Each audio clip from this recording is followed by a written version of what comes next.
movies, brooding and inward, intense and explosive.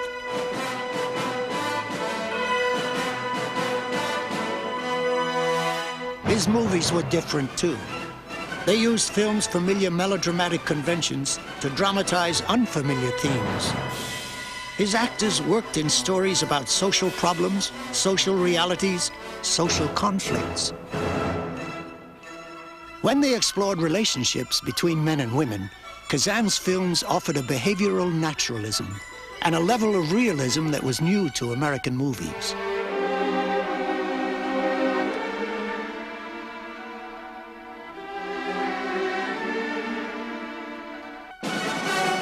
By 1950, when he adapted his Broadway production of Tennessee Williams' A Streetcar Named Desire for the movies, Elia Kazan was the dominant creative force in American theater, and becoming so in American movies. It was a stature no one before or since has achieved, and it was, for him, the culmination of a lifelong dream. When I left college in 1932, the thing I wanted to be was a film director. How do you get a start as a film director in 1932? There's no such way to do it. Now you can get into TV and one thing and another, but then nothing. So I got a chance to go with the group theater and become an actor. They were Stanislavskians, psychological realists in the manner of the great Russian director. The group was also an extended family, like-minded theatrically and politically. In the summers in the 30s, they lived together, developing productions communally. The summertime tennis champion acquired a nickname he came to hate, Gadget, or Gadge, because he was the group's all-purpose handyman. Kazan had a key role in the group's legendary production of Clifford Odets's Waiting for Lefty. The group was passionately committed to left-wing, socially conscious theater. The plays were mostly about working-class people, sometimes realistic, sometimes expressionistic, sometimes poetic. The group permanently shaped Kazan's style and ideals. But in the back of my head always was the wish to be a film director. I used to go to films all the time, and I watched them all, and I said, God, that's it, that's life, doing that. I mean, that was adventure. That was something, not just as some friends of yours on the stage yelling at each other, but that was an adventure. You open the world up. In 1937, Kazan, along with some other group theater actors, went to Hollywood to make screen tests for producer Walter Wanger. 2900 test, 13.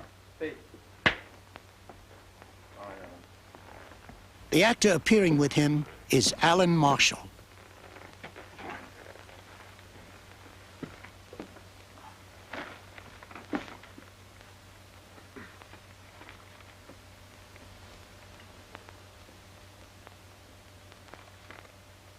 What are you looking at? Why? Listen, I'm hungry. I mean it. She's not my girl. No, mine. But she's my responsibility for another day or two. You're my friend. Ergo, she becomes your responsibility. So she's part my responsibility.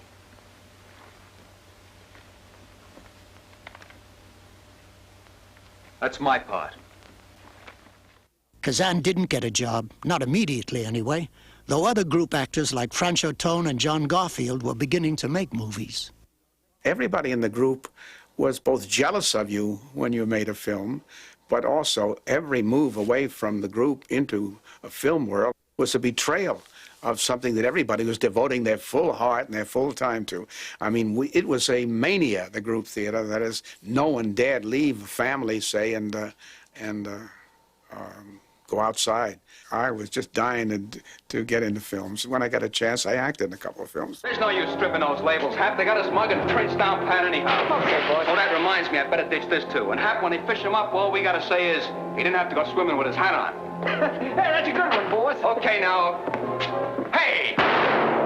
Hey, boss, what happened? Hey, Hap.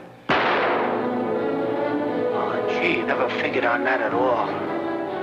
Not what you call a first-class actor, but I did all right. I was very intense, and I learned a lot that way. Also, I got to be not afraid of actors, and not confident. I was confident with them, and they weren't foreign people to me. Kazan had begun directing group theater productions as early as 1936. He moved on to commercial Broadway in 1942. Some of these plays were great hits.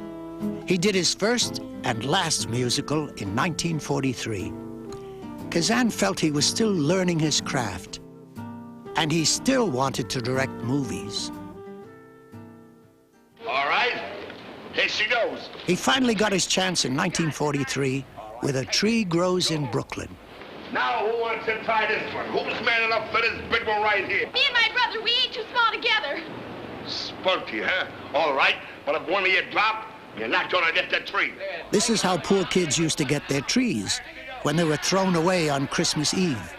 Well, Howard, Jerusalem, did you ever get... Look at my face. Nobody around here ever saw a tree like that. Look at my face if you don't believe Oh, and me. I see you got them all on your side, too. Isn't this a wonderful Christmas, Papa? Oh, it is now, prima donna. Imagine us having a tree like that.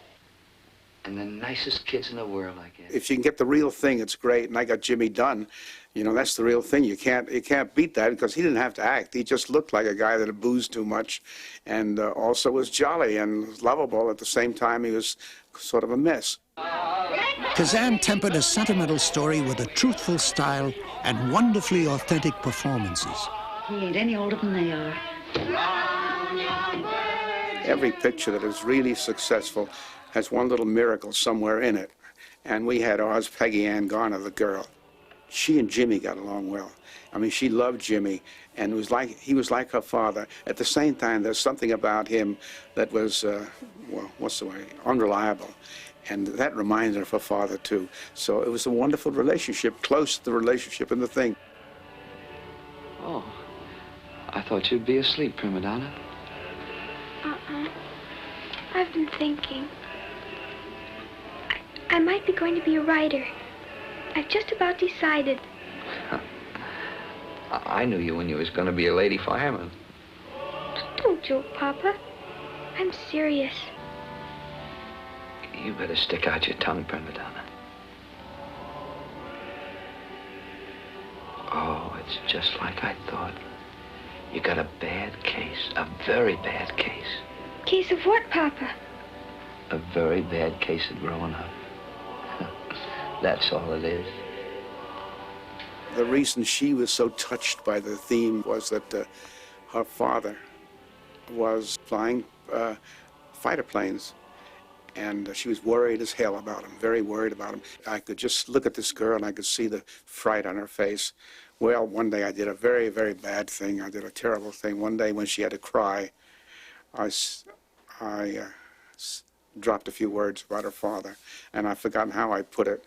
But she couldn't stop crying for the rest of the day. She cried all morning, all afternoon, all night, and she was crying in the morning. In the movie, she's weeping for her father who has died, and for her mother, a strong, loving, but bitter woman who is about to give birth to his child. She is played by Dorothy Maguire. Who'd cry for me like that if I died? I never did a wrong thing in my life, but it ain't enough. Oh, where are you, Francie? I'm here, Mama. Oh, you're such a comfort to me. I'm so tired. Leave me sleep now. It's not a nice thing for a director to do, but, you know, I think finally a film director has to get a shot no matter what he does. We're desperate people, and one way or another, no matter what we have to do, we'll do it, and we'll be sweet and nice afterwards. And I hugged her and kissed her. And Neely? Mm-hmm. Am I good looking? Oh, what's eating you? No, honest, Neely. I want to know.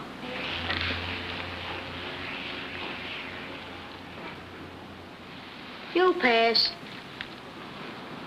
You're sweet, Neely. Oh, cut the mush.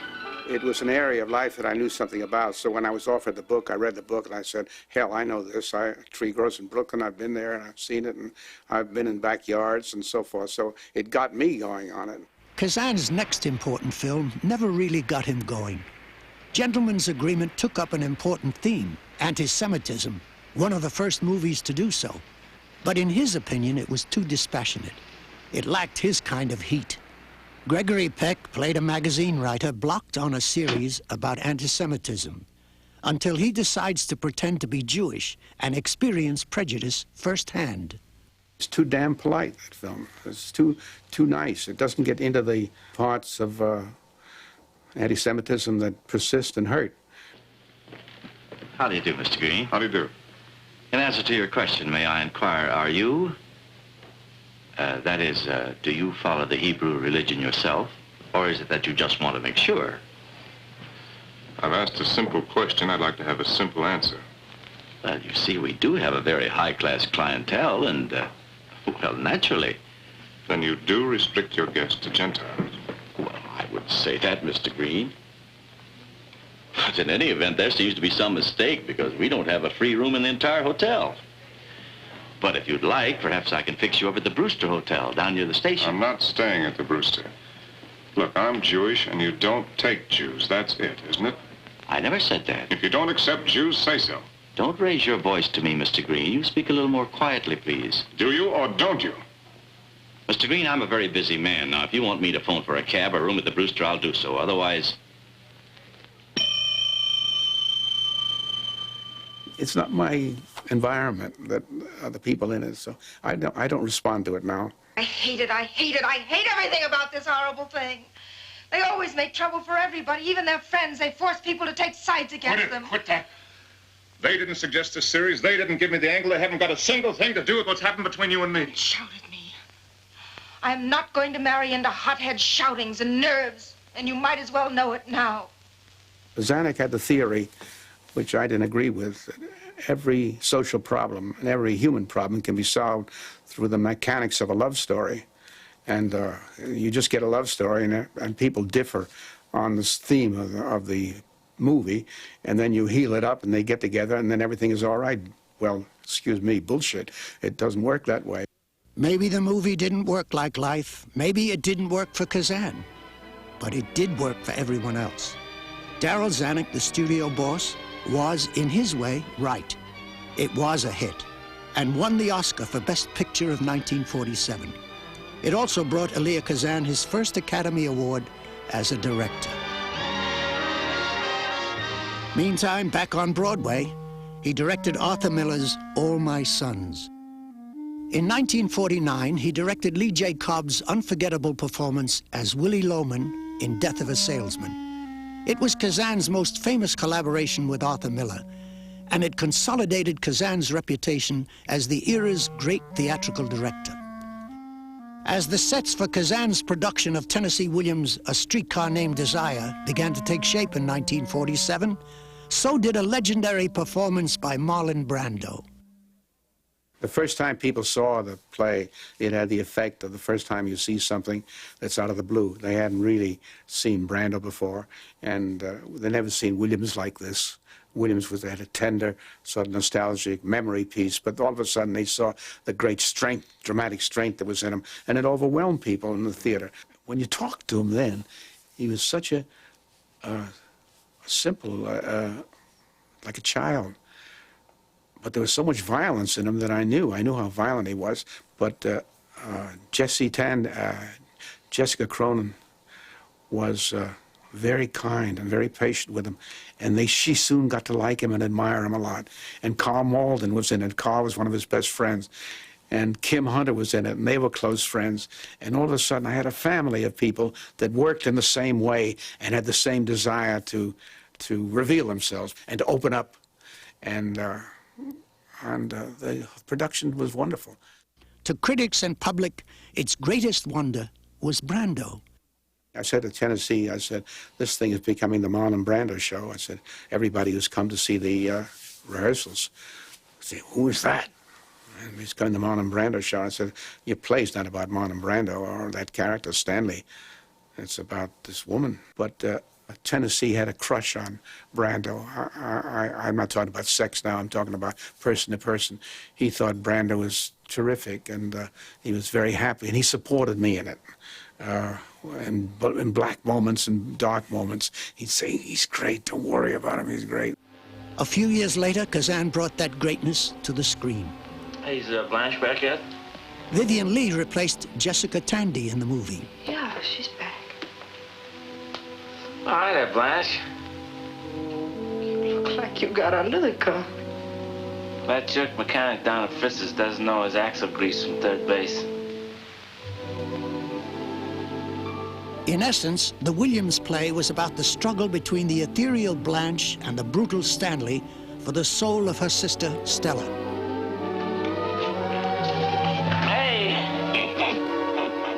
I love when he pulled the drawers open and pulled the clothes out and messed up her trunk and so forth and did all that, because I did enjoy that. But he was ahead of me.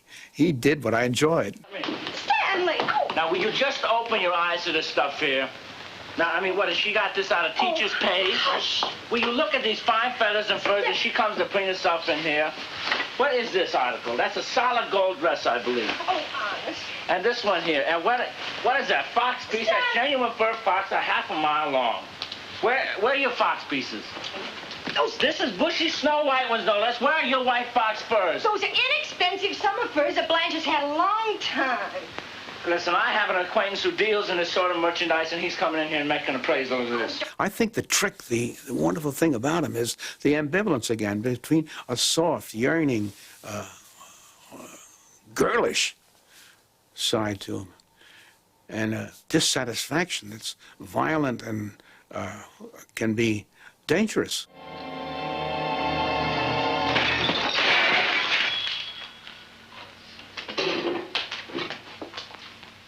Now, that's how I'm going to clear the table.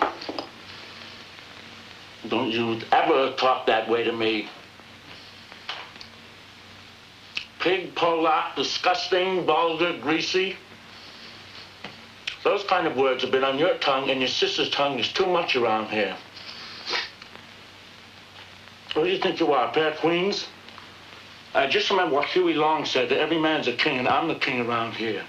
And don't you forget it.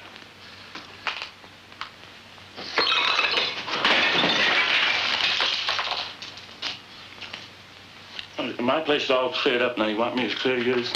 He challenges not only the woman, Jessica or Vivian, he challenges the whole system of politeness and good nature. The movie role went to Vivian Leigh because the studio considered her a bigger star than Jessica Tandy. I like Vivian enormously. I don't think she had a great talent, but she had great determination. She would do anything to be good. She was tough. She's a tough character. And also, she was very upset in her own personal life, and I think it worked out well. More than that, it works out shatteringly and tragically. What did you do that for? So I could twist a broken end in your face. But you would do that. I would. I will if you... Oh. Might have a little rough house, huh? All right, let's have a little rough house.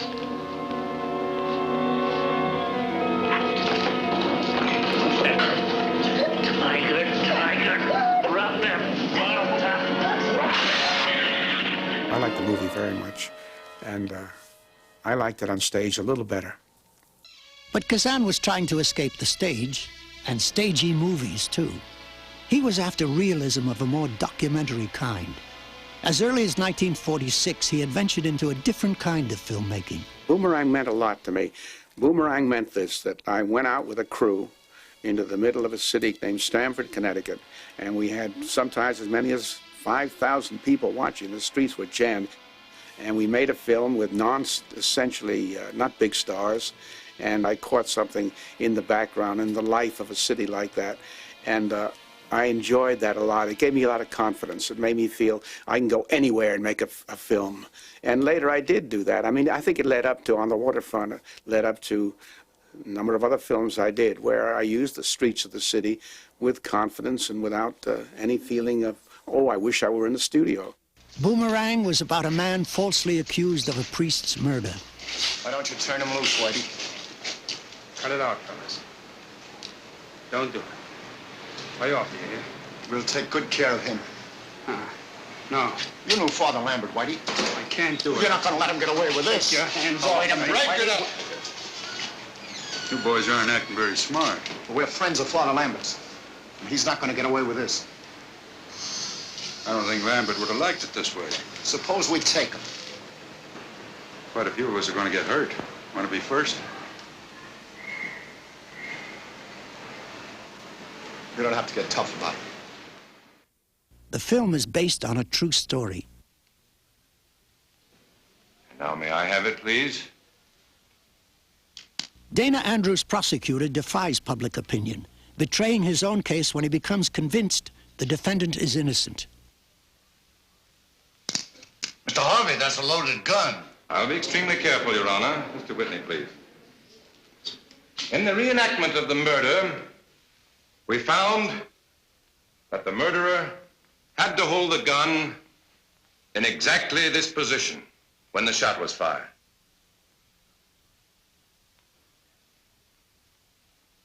Henry! Mr. Whitney, will you fire the gun?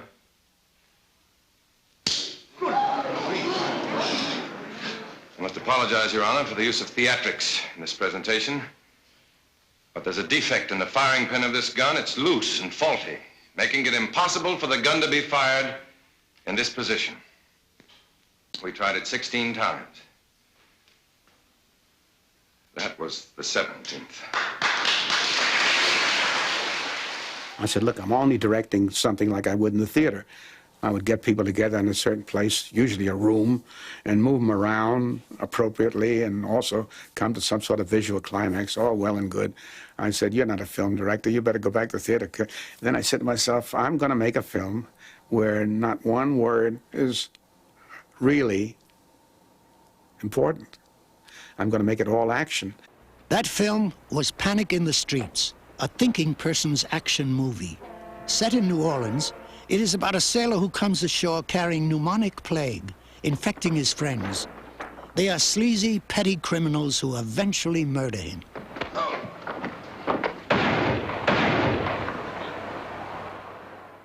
I asked Jack Ford once, I said, where do you get your ideas of how a scene should be directed? And he said, from the set. He said, I go out in the set in the morning, set I've chosen, way before anybody else, an hour before the crew. And I walk around, look at the set, where they come in, where they go out, what there is, what there isn't, so on. And when I thought about it, it's a very important thing. That is, the physical life of the scene is determined by whether the set squeezes people together or whether the set has an escape place in it. Richard Widmark is the public health service doctor who must apprehend the criminals before they can infect the entire city. I think you better wait down here. All right, hold it. Out of the way, Bud. We got a sick man here. Doctor, I want to take a look at him. Get our own doctor. Get out of the way. Isn't his name Poldy? Put him down. I want to see. Get out of the way!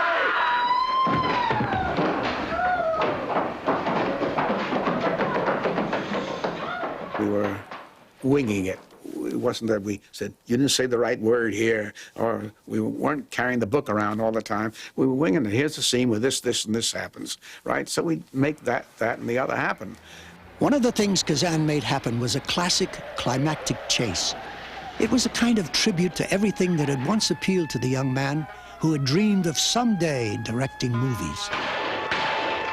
And I enjoyed the hell out of it because we were in New Orleans, and my wife and I were on good terms then, and my kids were with me, and the whole gang was there, and we all lived together, and all ate the damn food, and all got fat, and all had a very good time. I went all over that damn city, and I shot everywhere in it, all the streets and all the forbidden places, so to say.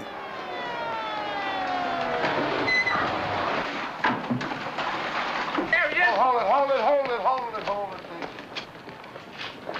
He ain't gone no place. But Kazan was, to the Mexican countryside.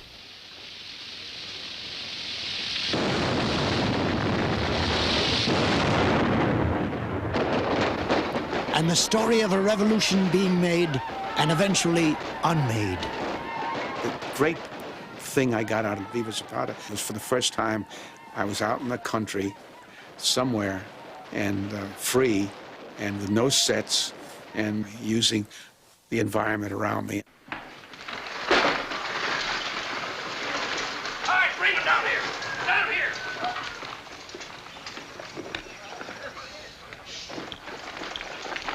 I tell you what helped that movie a lot was Tony Quinn. He's marvelous in it. Tony suggested things to me. The thing about the rocks, hitting rocks, and getting the neighborhood together by that sound was Tony's idea, not mine. I'm not that good. I don't know Mexico that well. Tony gave me that.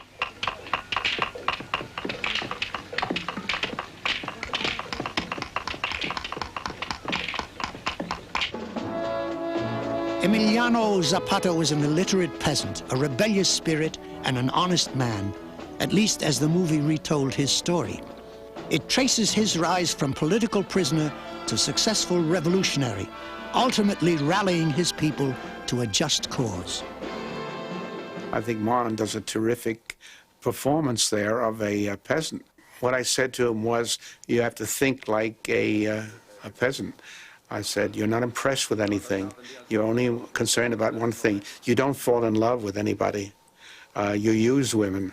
You don't have any other interest in life except the hardships that have forced you to take this action. The thing with Brandon was interesting was I'd make these directions, and about halfway through he'd say to himself, oh shit, I know that. And he'd walk away, and I'd say to myself, where's the bastard walking away to? Where's he going? But what it was something good. He'd heard enough, and it got him going. And the thing that he wanted from a director, from me, was to get him going, get the machine going. And once the machine was going, he didn't need a hell of a lot more. The script was by John Steinbeck, the novelist. Like Kazan, he was a liberal who had become a staunch and outspoken anti-communist. The movie's deepest conflict was between the idealistic Zapata and a Stalinist figure, played by Joseph Weisman. He seeks to corrupt the revolution, shape it to his own tyrannical ends. Where are you going? I'm going home. So you're throwing it away. Leave tonight, your enemies will be here tomorrow. In this room at that desk, they won't walk away. They'll hunt you down till you get your rest in the sun with the flies in your face. Leave now, I promise you, you won't live long. I won't live long anyway. Zapata, in the name of all we fought for, don't go. In the name of all we fought for, I'm going. I won't go with you. I don't expect you to. Now I know you. No field, no home, no wife, no woman. No friends, no love. You only destroyed, that is your love. And I will tell you what you will do now. You will go to Obregon or Carranza. And you will never change. Come on. It's a rejection of a certain way of thinking. It's a rejection of over-facile, over-rigid, inhuman way of saying the world must change. And the world now has changed, and Stalinism is a laugh now. It's ridiculous, grotesque now. But not then, not in 1952. In the film, if not in history, a simple idealist is betrayed and finally martyred by totalitarian leftists.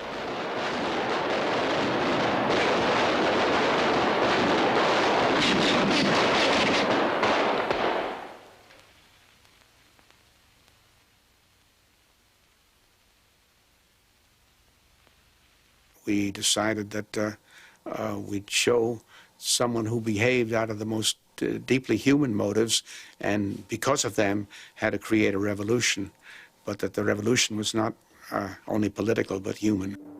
Zapata opened in an inhuman political climate.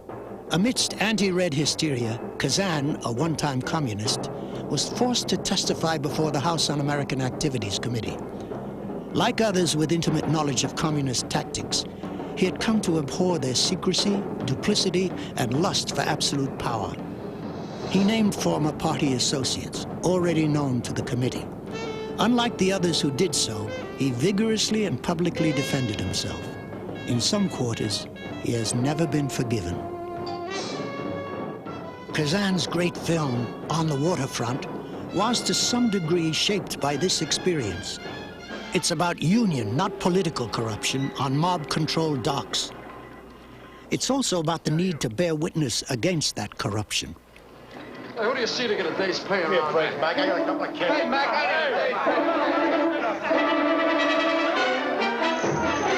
I'm part of the city, so to say. I'm not living in California, I'm living in New York City, and that's different.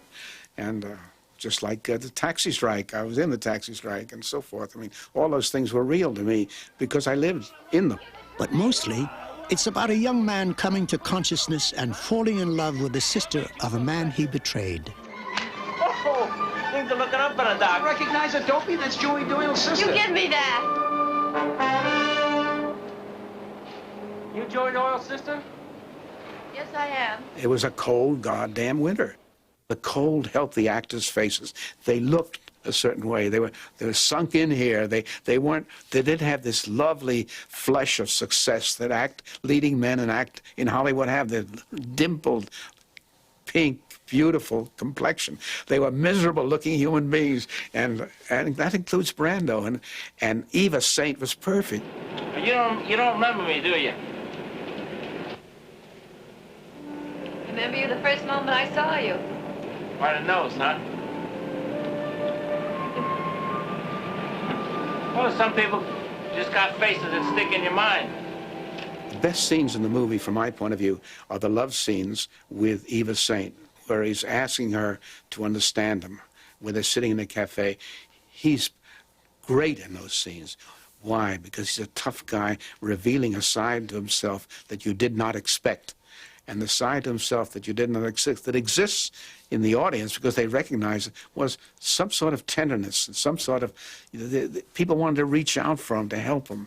And at the same time, he was a son of a bitch and a bad person and a betrayer. You saw me. What for? Well, for not being no help to you.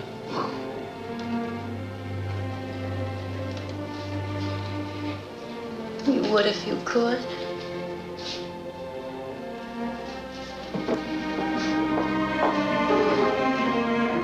The film, in a way, is about redemption, about a dumb, innocent kid who's done terrible things and wants to be redeemed.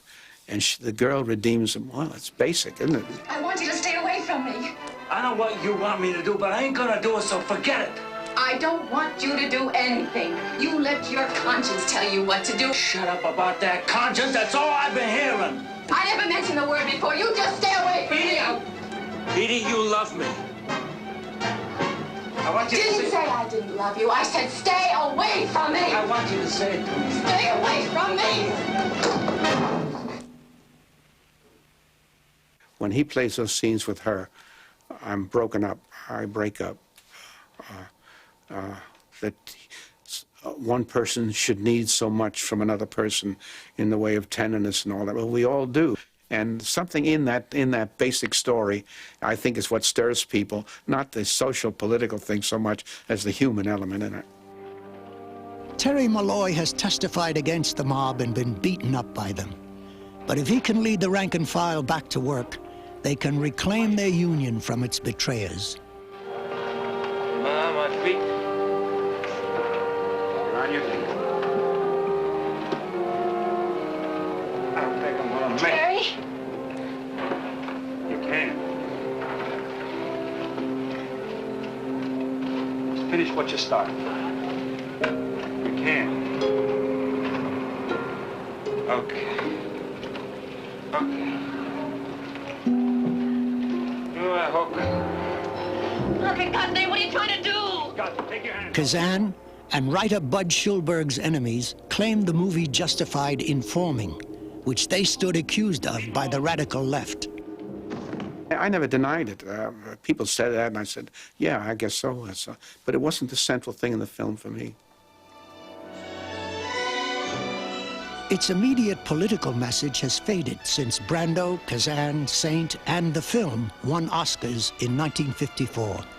But the image of a man struggling, triumphantly as it turns out, for a redemption that is both personal and principled, has never dimmed. All right, let's go to work. It was a great experience for me because I was on my feet all the time in the city, and I think from that point of view, it's as close as I ever came to making a film exactly the way I want. In East of Eden, Kazan launched a career as important in its way as Brando's. James Dean was his kind of actor. Unformed, unpredictable, volatile. The first thing you should do with an actor is not sign a contract with him or something like that. Is to take him to dinner and take him for a walk afterwards and speak to him and meet his wife or his girlfriend or whoever he just dropped or whoever he just took on. See his children. Listen to him. Find out about him. See what he is as a human being. That's your material. His experience is your material.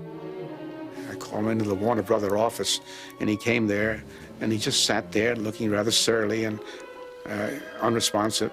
So then he finally said to me, "Do you want a ride on my bike?" So I said, "Yeah, I'll take a ride on your bike." So I got in the back of his bike, and he went around the city in the goddamn bike, and I wish I'd never met him. But then, as I got to talking to him more and more and more, I said, "This guy's it." And I called Steinbeck up. I said, "I'll tell you, I found a guy that may not be a great actor, but he is it." I said, "Is that important?" He says, "If he's it, send him up." So I saw him, sent him up to John, like I sent Marlon up to Tennessee on streetcar. I sent this guy to see John, and John said, "I don't like the guy, but he's it." A stern and conservative Raymond Massey played Dean's movie father. Did you notice the snow on Mount Toro? Yes, I saw Say it. that means we got a good year coming in. Well, we could use it. Hey, let's go in. Steinbeck's novel was about generational conflict. It was one of the great issues that surfaced in the 50s, and Dean and Massey perfectly epitomized it. Dean was impossible. He was always cutting in on his lines, saying the wrong lines. He wasn't speaking the way Massey had learned the script exactly. He'd studied it with his wife. They'd gone over it and over it, his wife and him, and his wife would read and he'd respond. And all of a sudden, this little son of a bitch comes and he's saying the line wrong. He said, he would say to me, "He's not saying the lines." I said, "All right, I'll get him to say the lines." And then I'd let Jimmy. I was tricky. I'd let Jimmy do it the way he wanted because it irritated him. I don't want the money, Cal. I couldn't take it. I thank you for the thought, but I'll keep it for you. I'll wrap it up and we'll just keep it in here and then I'll never take it. Son, if you want to give me a present, give me a good life. That's something I could value. The boy is trying to help his father, who has suffered business losses. But the money is tainted in the old man's view, and emotional displays like this are unheard of.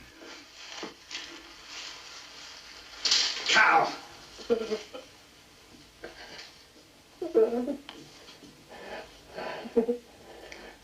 Cal!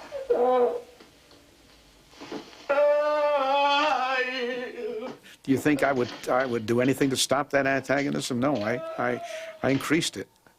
I let it go. I let it go. I let it go because it was the central thing that I photographed. I didn't photograph them drawing those damn lines, although the lines were good. But what I photographed was their relationship to each other, the absolute hatred that Ray Massey felt for Jimmy Dean, and the hatred Jimmy Dean felt for Ray Massey. That's precious, man. You can't get that. No director can get that. Baby doll!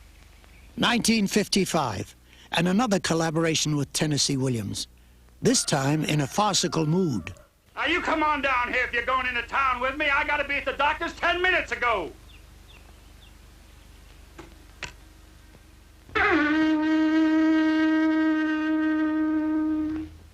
After so many controversial years and serious films, surely this funny movie would offer some respite from conflict. Baby doll!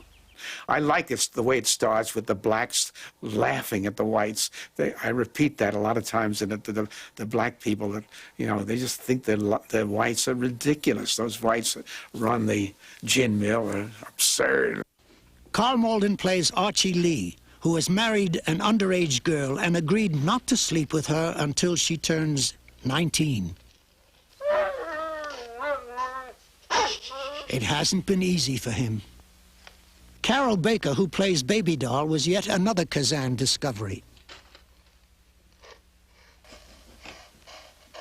Baby Doll was perhaps not quite so innocent as its creators claimed, or as it was played, for finally its subject was something dangerous, childish eroticism, and worse, it was played for laughs, very daring at the time. Archie Lee, you're a mess. Do you know what they call such people? Peeping Toms. It was certainly not promoted as innocent fun. Francis Cardinal Spellman of New York, who had led a campaign to censor Streetcar, denounced Baby Doll, sight unseen. That old priest was a fool. He said, I go there and spend the Christmas with our troops in Asia, and what do I find when I come back? Baby Doll, he said that in the pulpit of St. Pat's. And God almighty, well, how foolish can you be? There's nothing in the movie except sweetness and humor. Archie Lee burns down a neighboring cotton gin to get its business. He gets more than he bargained for. You come too. Come on, man. No, sir, I never did see that fire yours last night. We hit the sack right after supper, and I didn't know until breakfast time this morning that your cotton gin burned down. Oh, Baby Doll, come out here. Come here, Baby Doll. I want you to come right over here and meet Mr. Vaquero from the Syndicate Plantation. Say, what's your first name, Vaquero? Silva. How you spell it? Capital S-I-L-V-A. Sure enough? Like a silver lining? Well, every cloud has got a silver lining. Oh, what's that, from the Bible? No, the Mother Goose book. It's the humor in it, but also the absolute helplessness of everybody in it, wrestling with problems that are impossible for them. You know, it's only when bad luck hits you, Mr. Vaquero, that you find out who your friends are, and I mean to prove it. Baby Doll, I want you to entertain this gentleman in the house.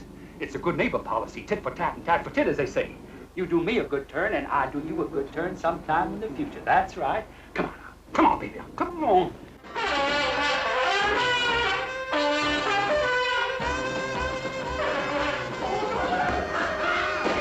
Mr. Vaquero, I know that's you, and you're making me very nervous. Baby Doll is something new to the movies. You might call it screwball gothic.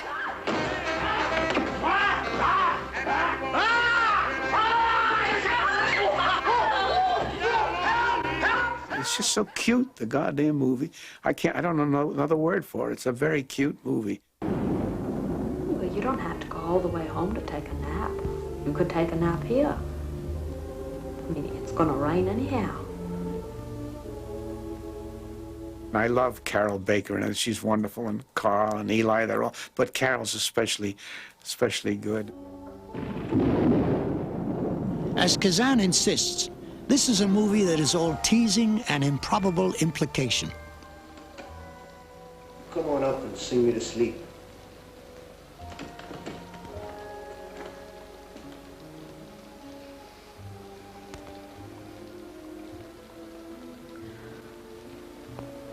My daddy would turn over in his grave.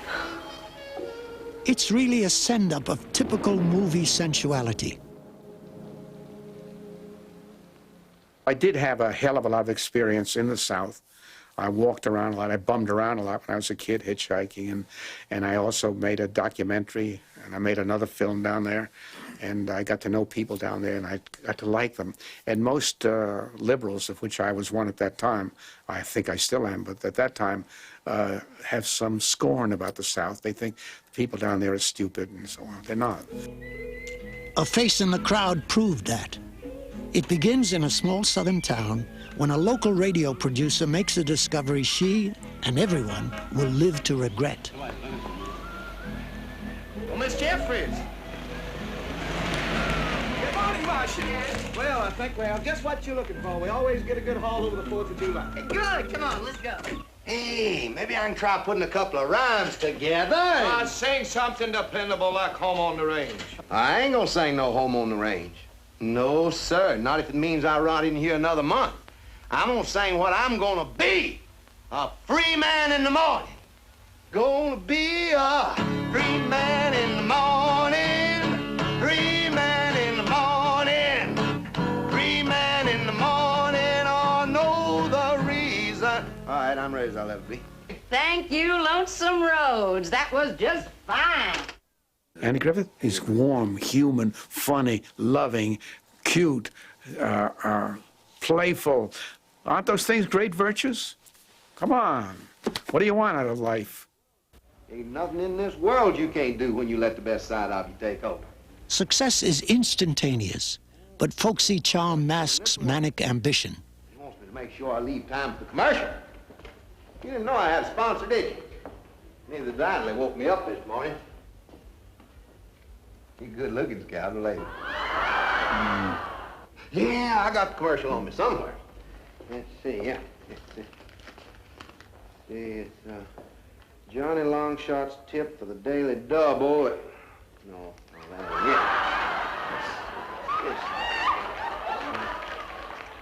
it. Lonesome Darling, you ain't forgetting your little Arkansas Annie. No, that surely ain't it. Listen. Friends, comma. Why not invest in sleep insurance, question mark.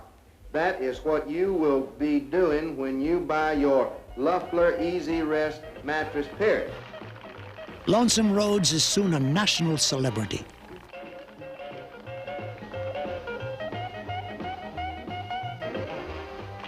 Lee Remick was another Kazan discovery. She went down there and she learned how to be a baton twirler and live with that family and stayed with the family and learned it. And that is a thought out, carefully worked out, very, very true, deep performance she gives me. Hey, Mama, Mama guitar. Hey, Mama guitar. Sweet Mama, Mama guitar. I love my mama, I love my mama, I love my mama, I love my mama. I love, love, love, love, love, love, love, love, love my mama guitar. Love my mama guitar.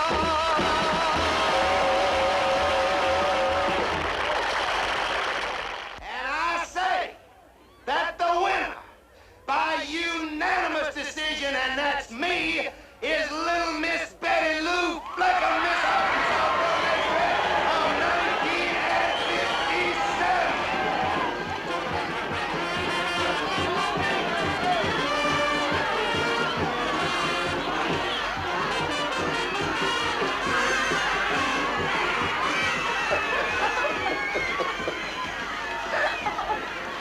I'm so excited. Lonesome has more than the power to choose beauty contest winners. Now he has the power to cloud everyone's minds. I am unable to persuade myself and to believe in the belief that flagrant squandering of American wealth at home and abroad is the road to a sound peace. He sits in the councils of the rich and powerful. And good evening, all. Lights! What set us off was the feeling of the dangers of television in making people's mind up politically. That set us off. Instead of long-winded public debates, the people want capsule slogans. Time for a change, the mess in Washington, more bang for a buck, punchlines and glamour. Yes, Mr. Purvis, even glamour.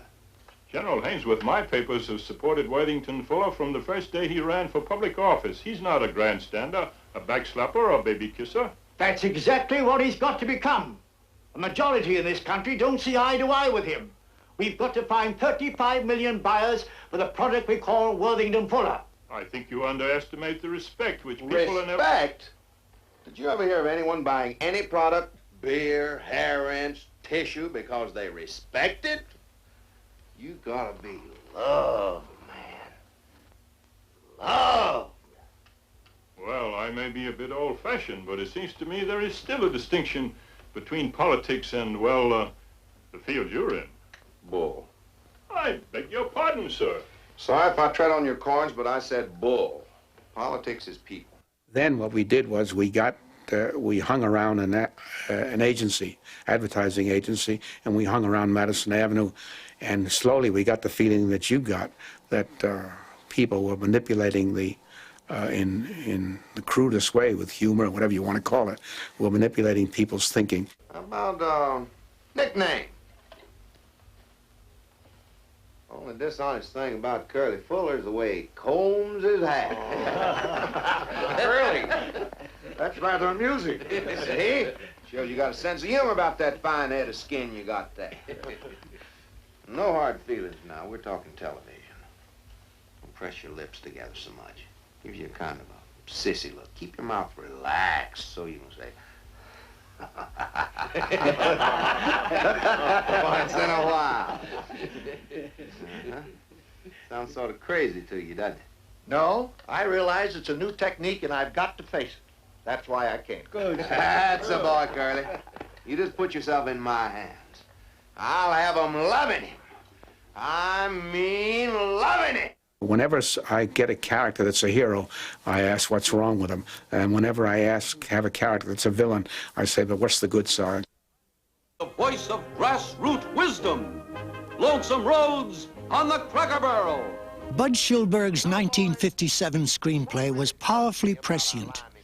At the beginning of the age of image politics, it predicted and warned against things to come. Well, look who's stopping by to chew the fat with us around the old Cracker Barrel. Senator Worthington Fuller. Hey, howdy, Curly. How's my old bunkmate? I wish you'd give me the real cotton-picking truth about how you feel on the subject of more and more and more Social Security. I'm glad you asked me that question, Lonesome. I'd say that people today are obsessed. Huh? I mean, real gone for security.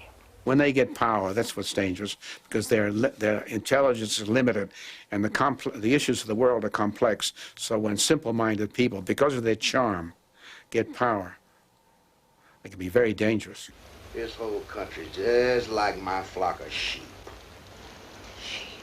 Rednecks, crackers, hillbillies, housefrows, shut-ins, pea pickers. Everybody that's got to jump when somebody else blows the whistle. They're mine. I own them. They think like I do. Only they're even more stupid than I am, so I gotta think for them. Marcia, you just wait and see. I'm gonna be the power behind the president, and you'll be the power behind me.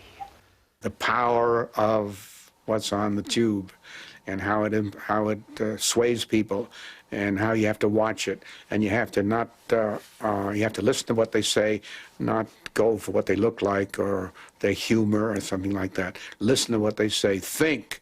It says think, think, think. Kazan had been thinking about the subject of his next movie for over 20 years.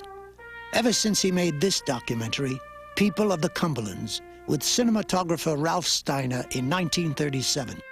It was his first movie-making experience and his first direct contact with the desperate poverty of the rural South in the Depression. He had also witnessed the beginnings of the grandest of all reclamation schemes, the Tennessee Valley Authority. He saw then that even the best of reforms exact a human toll. In 1960, he made Wild River about this conflict. It starred Montgomery Clift.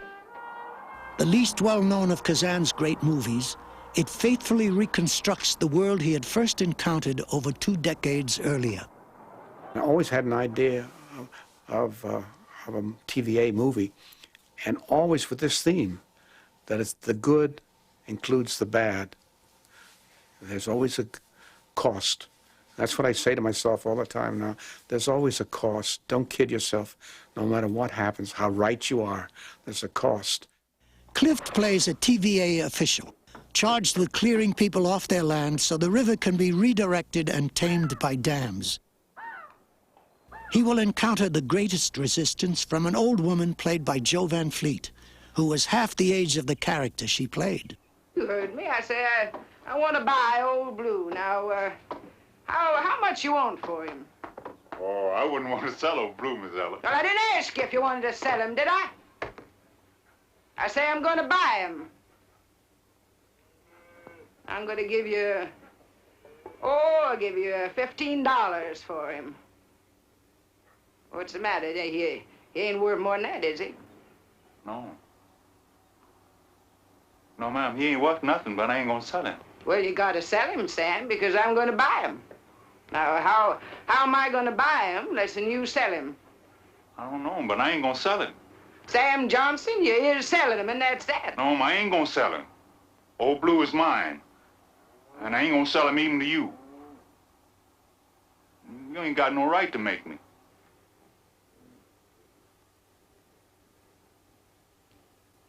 Well, now, that's true, isn't it, Sam? Come to think of it, I don't have the right, do I?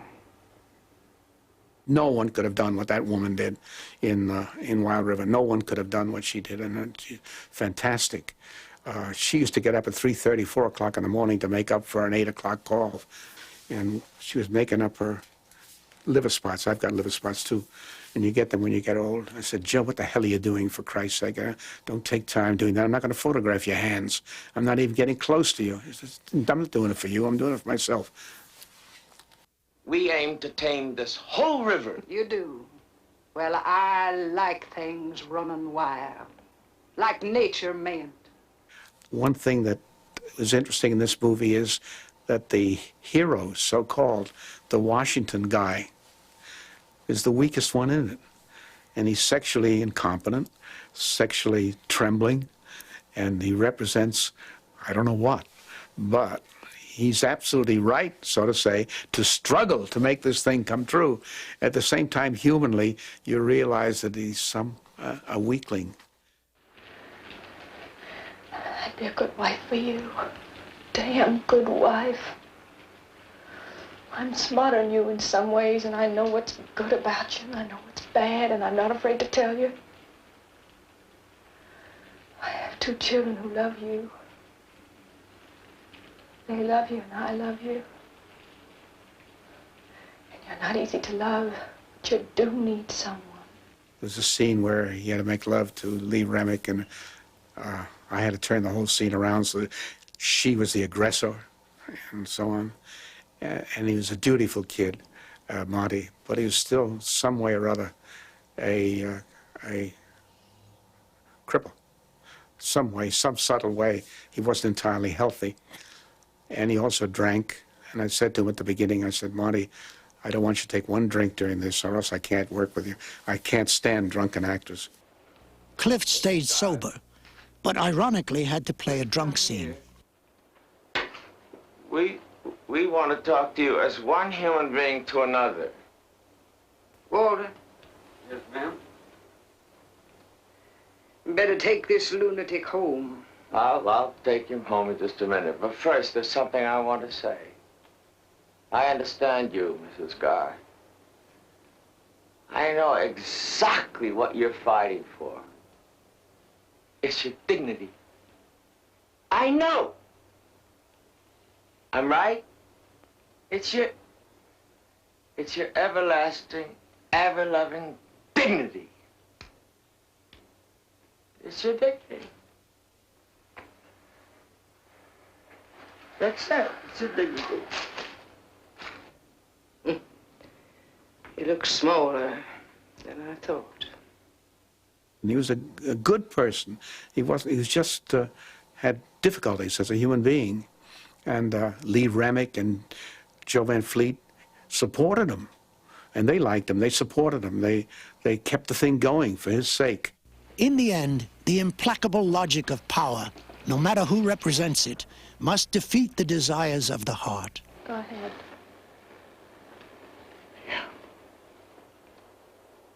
Okay, Jerry, go ahead.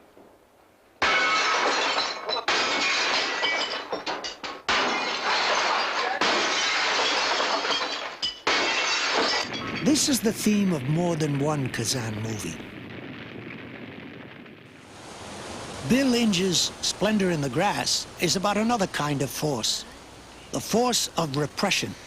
We mustn't, Bud. No. No.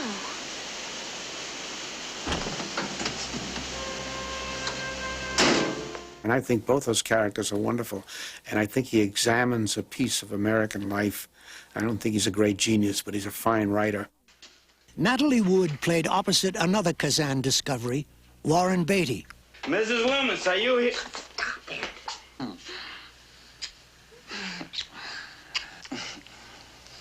You're nuts about me, aren't you? It's set in the 1920s, a remembrance of love lost, unable to survive small-town disapproval, other people's agendas. We're all still in love with somebody, and we're glad we're not in love with them anymore, but still it means something. We're all full of memories and desires that unfulfilled, aren't we? And Bill, above all. Lay it on me. Come on, lay it on me. Lay it on me. Have it, lay it down. Lay it on down, spring. Lick like a bear on it. We got a future, boy. Yeah. You and me, we got a future. The first thing we gonna do, we gonna get you an education. The best. 4 years at Yale. Oh, did I tell you a secret, bud? I'll tell you a secret, son. What's that? Come here. My company is gonna merge with one of those big Eastern companies. I'm gonna put you in there. Well, I'm gonna put you in there, boy. I'm gonna put you in there. I'm lining up a future for you, boy. I've been thinking but about something. There is nothing in this world that I wouldn't do for you, boy. I know that. There's nothing I wouldn't do if you do right. If you do right, bud. Now, don't disappoint me, son. Don't disappoint me, boy. I think Bill Inge's writing of the father, Warren Beatty's father, and that thing is brilliant. And nobody ever says anything about Bill Inge. And I think the writing of the mother in it, of Natalie's mother, is brilliant. I think he really is a wonderful writer. Had anything serious happened? Did he spoil you? Spoil? Did he spoil me? No!